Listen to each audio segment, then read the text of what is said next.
রাজশাহীর প্রত্যেক স্টোর মালিককে চ্যালেঞ্জ আকারে বলতে চাইছি, আপনারা যদি আমাদের চ্যালেঞ্জ গ্রহণ করেন, আমরা প্রমাণ করে দেব প্রতি কেজি আলুর সংরক্ষণ ব্যয় কোনো ক্রমেই 2 টাকার বেশি নয়।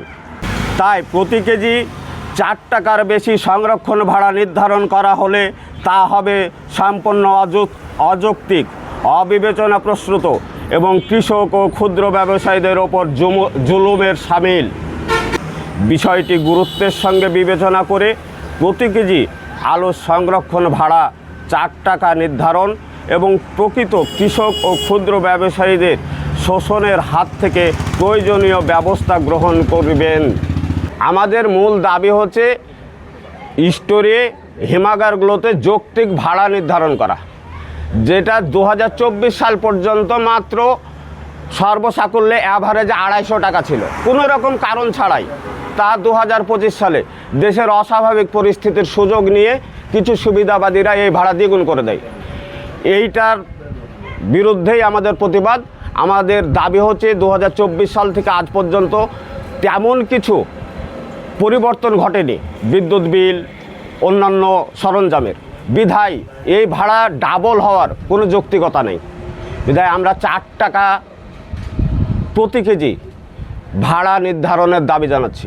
একই সঙ্গে চূড়ান্ত সিদ্ধান্ত গ্রহণের আগে পূর্বের ন্যায় খামারবাড়ির মহাপরিচালকের কাছে বিনীত অনুরোধ, কৃষক, ব্যবসায়ী এবং হিমাগার মালিকদের সমন্বয়ে একসঙ্গে বসে সিদ্ধান্ত গ্রহণ করবেন, যা দেশের কৃষিখাতকে স্থিতিশীল অবস্থায় রাখবে।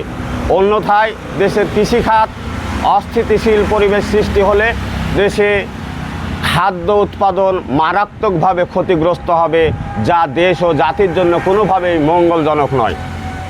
তাই বিষয়টি বিবেচনায় নিয়ে আলু সংরক্ষণ ভাড়া সর্বোচ্চ 4 টাকা করার দাবি জানিয়ে আমরা আমাদের বক্তব্য শেষ করছি।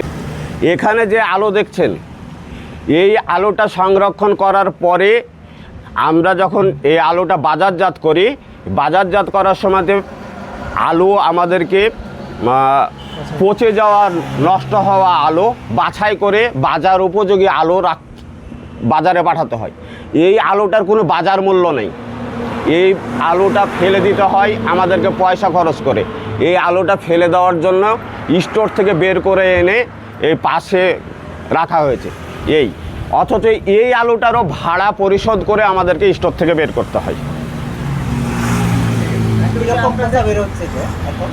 অ্যাভারেজে ওভারলোডিং, অব্যবস্থাপনা এবং হুকিংয়ের কারণে প্রতি বস্তাতে 5 থেকে 10 কেজি, আমরা অ্যাভারেজে 7 কেজি আলু বলতে পারি, পচা বের হচ্ছে, যেটার কোনো বাজার মূল্য নেই।